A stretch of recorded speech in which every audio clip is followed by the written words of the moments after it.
Halo semuanya, perkenalkan nama saya Kanesa. Di sini saya akan mempresentasikan gabungan tindak pidana perbarengan atau yang disebut dengan Common Law atau Concursus yang mengkaji studi kasus Direktori Putusan Mahkamah Agung Republik Indonesia nomor 160 garing PID titik B garing 2013 garing PNGS.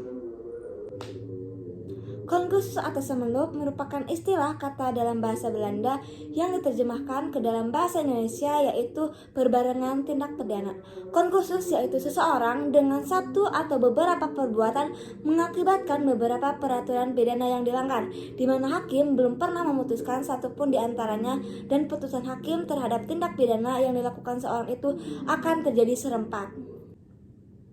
Sifat-sifat concursus yaitu A. Melakukan satu perbuatan dan dengan melakukan satu perbuatan itu ia melanggar beberapa peraturan pidana.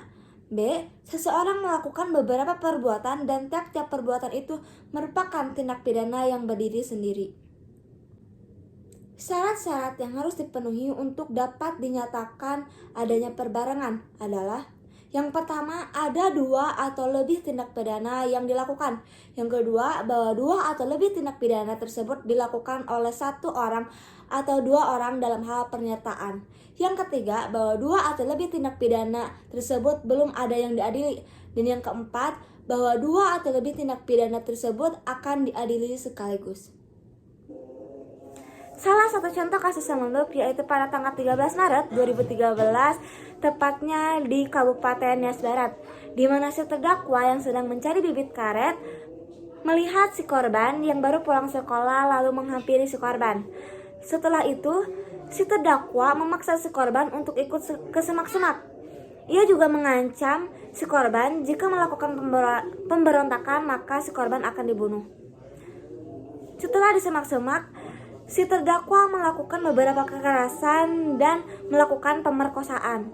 Setelah selesai melakukan pemerkosaan, si terdakwa menggorok leher si korban hingga hampir patah. Setelah itu, mayat si korban disimpan di semak-semak yang tidak jauh dari tempat kejadian tersebut sekitar 6 meter.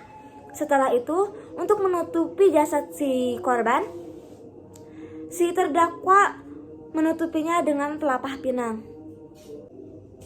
Lalu, apa putusan pengadilan terhadap perbuatan si terdakwa? Mari kita lihat dulu hasil dari pemeriksaan almarhum korban yang berkesimpulan bahwa terdapat pembusukan di daerah wajah dan tangan, kemudian terdapat luka robek di sebelah leher yang kemungkinan disebabkan oleh benda tajam, dan yang terakhir terdapat luka memar di daerah punggung yang kemungkinan disebabkan oleh benda tumpul. Dilihat dari hasil tersebut, terdakwa didakwa oleh jaksa penuntut umum dengan dakwaan susunan secara kombinasi, yaitu melanggar pasal 340 KUHP di mana terdakwa melakukan pembunuhan berencana, dan pasal 285 KUHP di mana si terdakwa melakukan pemerkosaan terhadap wanita yang bukan istrinya.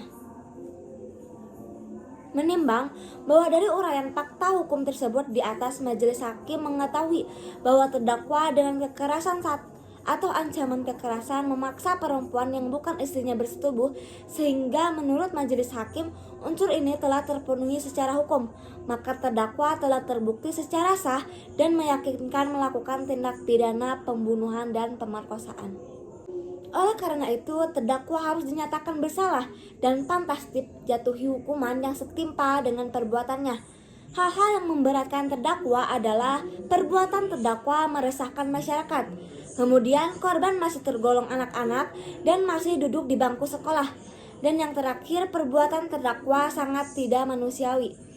Hal-hal yang meringankan terdakwa adalah terdakwa merasa bersalah dan mengakui perbuatannya. Maka majelis hakim mengadili bahwa terdakwa Gelisati Waruwu alias Amajeni terbukti secara sah dan meyakinkan bersalah melakukan tindak pidana pembunuhan dan pemerkosaan, dan menjatuhkan pidana terhadap terdakwa oleh karena itu dengan pidana penjara selama 19 tahun. Oleh karena itu, terdakwa tersebut masuk ke dalam ketentuan pasal 63 KUHP pidana, yaitu asas samenlup atau gabungan tindak pidana yang hanyalah satu saja dari ketentuan-ketentuan itu yang diakui. Jika pidana berlainan, maka yang digunakan atau dipakai ialah ketentuan terbarat pidana pokoknya.